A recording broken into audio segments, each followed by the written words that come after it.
Good morning. My name is Babs Garcia. I use she, they pronouns, and today I'm wearing a teal undershirt and a National Park t-shirt. If I was a uniform, this in plaid, that would be it. Today I'm going to be reading from a reading from spring of 2022 from the UU World. It was written by Reverend Susan Frederick Gray, the current president of the UUA. Being raised a Unitarian Universalist, and like many kids, I had a lot of questions about life and death, God and existence. One night I asked my mom, "Do you believe in God?" She told me she didn't, but if she did, she believed that God is love. That message shaped my early theological development. It also taught me that I wasn't asking the right question. Love, which is more a verb than a noun, describes a far more important question. How are we to live? Theology is generally defined as the study of nature of God, but for Unitarian Universalists, theology is not dogma. It is not a fixed creed to which we all must adhere. We don't have one shared belief system about the divine being or beings. What we share are core values and understandings of our fundamental interdependence and responsibilities to one another. Covenant is one of the ways that we articulate our shared values and the promises that we make for how we are to live together and be in relationship with our larger community and the world. The language of our principles is written as a covenant. They are promises we make to the wider Unitarian Universalist Association to affirm and promote our shared principles. In 2006, the late Warren R. Ross, a historian of the UUA, wrote that for UUs, this process of defining our faith has involved an ongoing process of self-reflection and discussion. And he suggested that this exploration will continue to evolve along with time and circumstances. In 2020, our current principles and purposes may also be perceived to have inadequacies that demand radical rewriting. And therein lies our genius. It is a process that is rightly called renewal or regeneration. And that is what has not changed. And let us hope that will remain unchanged 20 or even 100 years from now. It struck me that the Commission on Institutional Change, in its report Widening this Circle of Concern, began its recommendation by first discussing our theology and challenging us to embrace the idea that a Unitarian Universalism rooted in theological traditions has no choice but to engage in practices of inclusion, diversity, and equity. Living into practices of beloved community, living the transformative culture changes we seek, it's not just an intellectual exercise. It's not about checking boxes and getting everything right and taking pride in our achievements. Fundamentally, it is a deeply spiritual work. It calls us to lean into theological callings of our faith, which in their promise, if not always in practice, are anathema to the larger societal culture that has shaped us and continues to prevail. Leaning into our theology, our spiritual teachings, and the best of our history can help us reweave stronger threads of belonging, equity, and justice, and the wholeness that we so desperately need. During World War II, the Unitarian Service Committee was instrumental in securing official-looking documents that helped people escape Nazi persecution.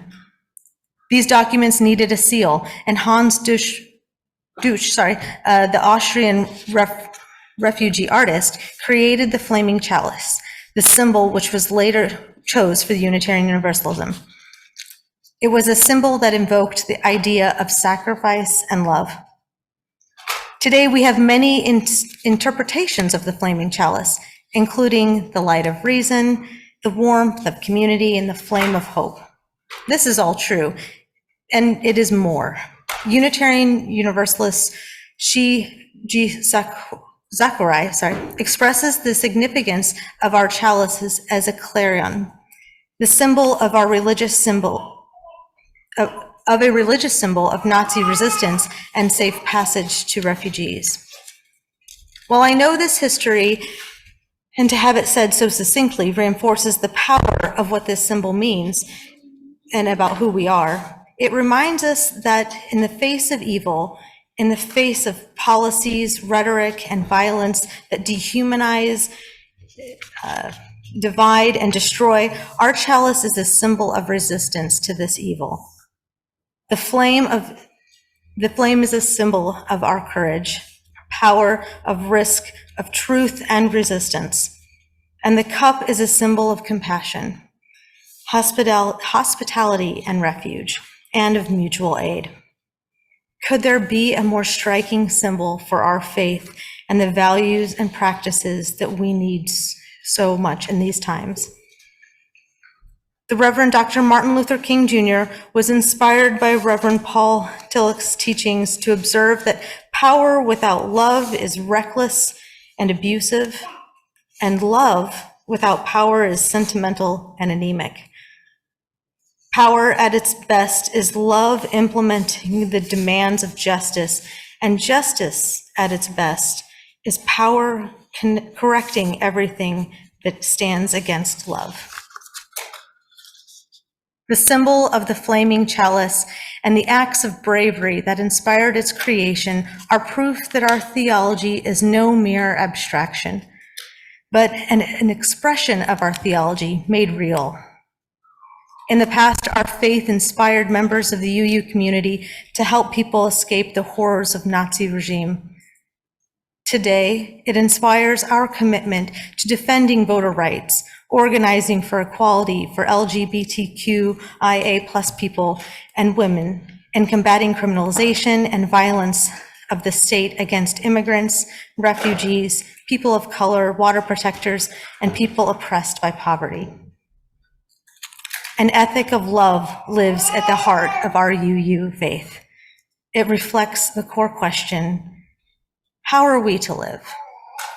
It calls us to courage and continually grow and learn and adapt in ways that foster love and justice. It's not a weak or sentimental love. It burns like the fire at the center of our chalice.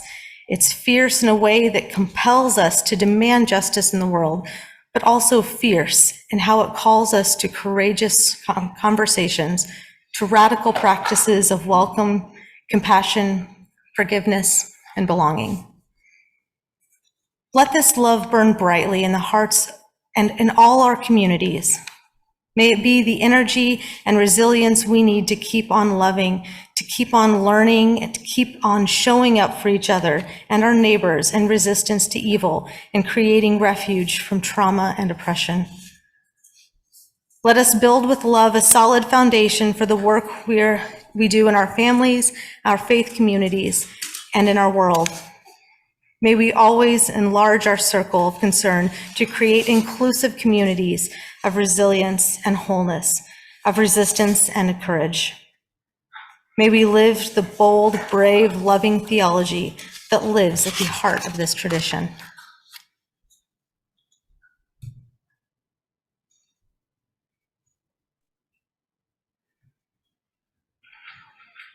Did you catch the words Babs said? Unitarian Universalist Shige Sakurai saying, the symbol of our religion is a symbol of Nazi resistance and safe passage for refugees. Hi, my name is Jess. I use she, her pronouns. I am a white, bespectacled person in my 30s with long brown hair that is currently down, a septum piercing, and today I'm wearing a forest green top with some bronze markings on it. It is easy to think of the February theme of love and even a theology of love as permissive, passive.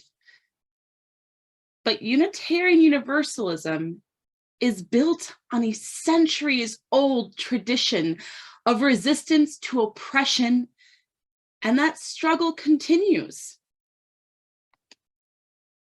In the meditation collection, Spilling the Light, Meditations on Hope and Resilience, person of color and wheelchair user Reverend Teresa I. Soto writes the following. This is hard stuff. It must be held hand in hand with theology of love. You tend to think that the place from which you view the world is common. And if you are white, you are standing higher on the slope. I am seated in my wheelchair. It's not that bad, you say, and I am sliding toward the bottom. I see a few people making it, you say. As you look up, your back turned to me now. I am still sliding, but I hold on. I try to speak above the voices that prescribe the right way to make it. Has to do with fitting in here at the top. We have traditions, customs. And why are you yelling? That is not the way we do it here. But I can see those who have slid. The black, the brown, the queer, the trans, the old have slid all the way to the bottom of the hill.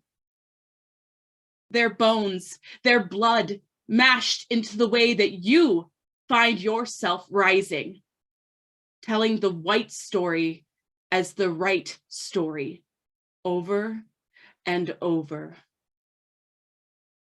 It is not that bad. As you stand on their necks, on their backs, and obviously eat their faces. Just a few bites. No one was using them anyway. Notes on a napkin. White supremacy.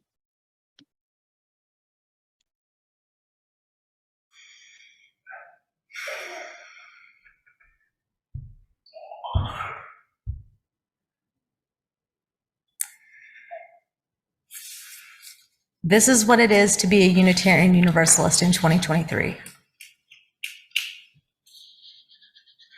This is what we are called to do. To hold the history of the symbol of anti-fascist resistance and to hold a theology of love. And to do it all while not looking away, not losing sight of our siblings who are actively being harmed by the systems around us, not to let ourselves become distracted, to center their voices from the margins who are telling us how hurt they are, and to listen and to aid.